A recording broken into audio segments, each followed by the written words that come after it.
Well, folks, good morning and welcome to another week and to another of our devotionals. As some of you know, I used to run marathons. Don't do it any longer, but it was something that I did in the madness of youth. And one of the things you do not want on the day that you run a marathon is to get up and find that it's a really scorching hot day.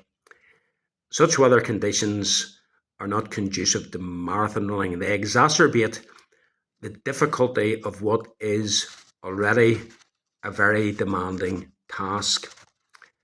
One of the things you have to be very careful about when you're running a marathon is your intake of liquid. You can get very thirsty very quickly, and especially so when you're running in very strong heat and sunshine. It's always good to know that along the route there are numerous water stations, somewhere where you can stop and where you can slake your thirst. Probably none of us have ever experienced real thirst. The sort of thirst that some people experience in drought-ridden countries, or the sort of thirst that a man travelling through a desert experiences when he's in the middle of the desert, his water canister has run dry, he hasn't had any liquid intake for several days, and there's no sign of any water to be seen.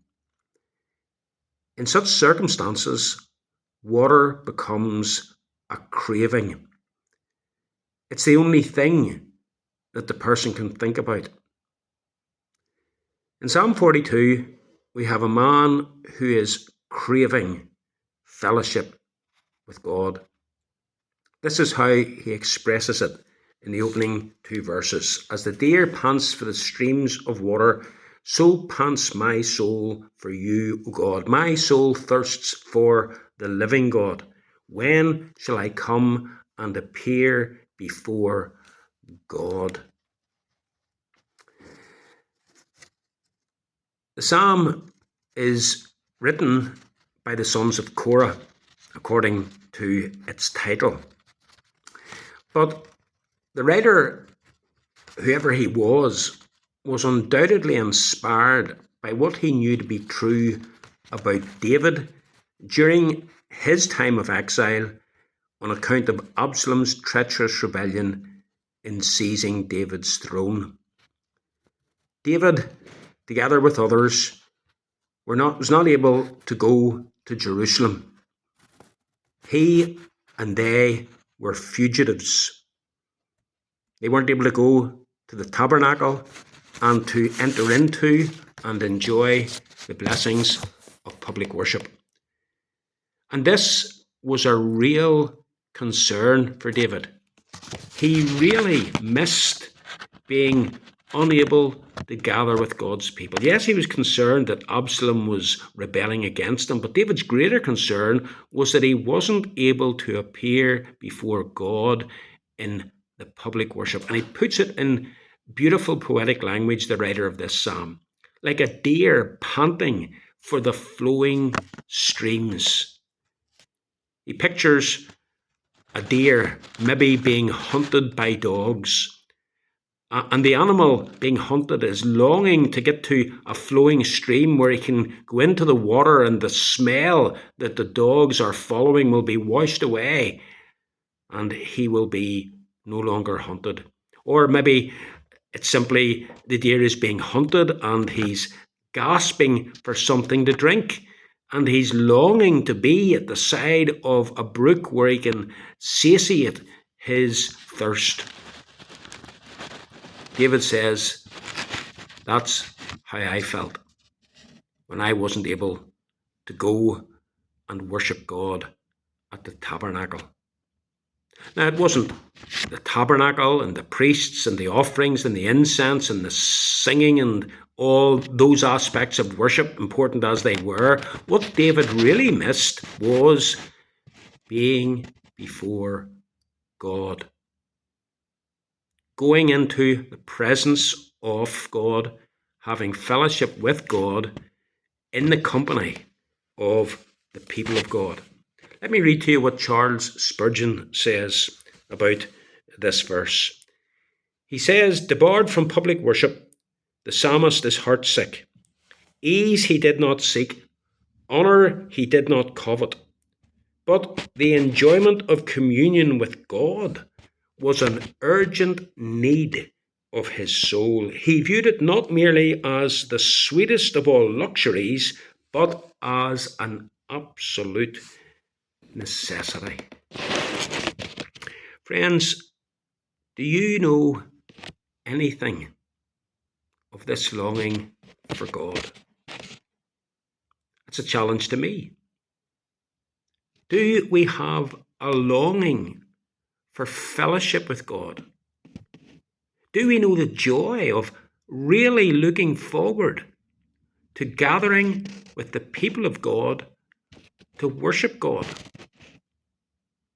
Is the Sabbath day a day to which you look forward?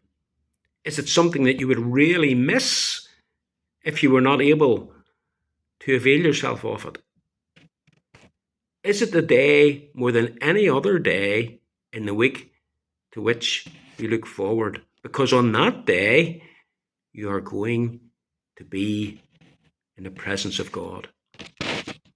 How important it is for us to view public worship in the way David viewed public worship.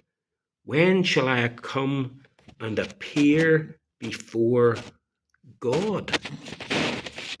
Some people come to church to appear before their minister.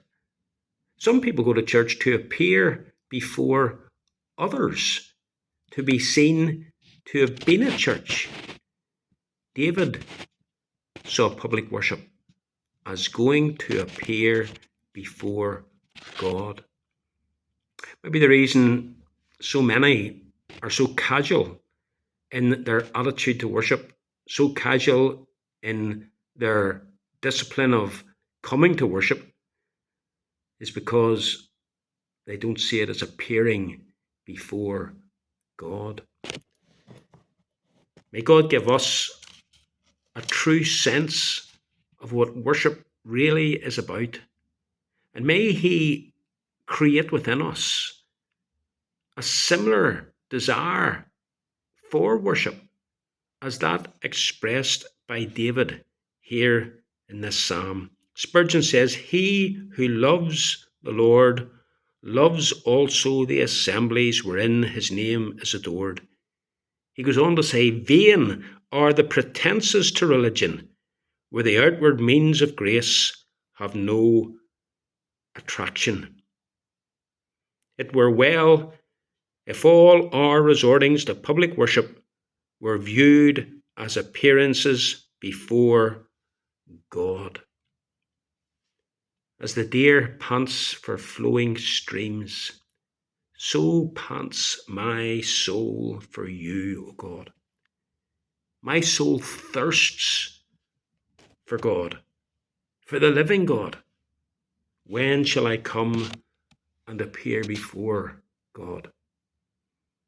The writer of the Hebrews warns us against forsaking the assembling of ourselves together, as some are in the habit of doing. Folks, if you have a longing for God, you will not be in the habit of forsaking the assembling of yourselves together. May God bless you this day.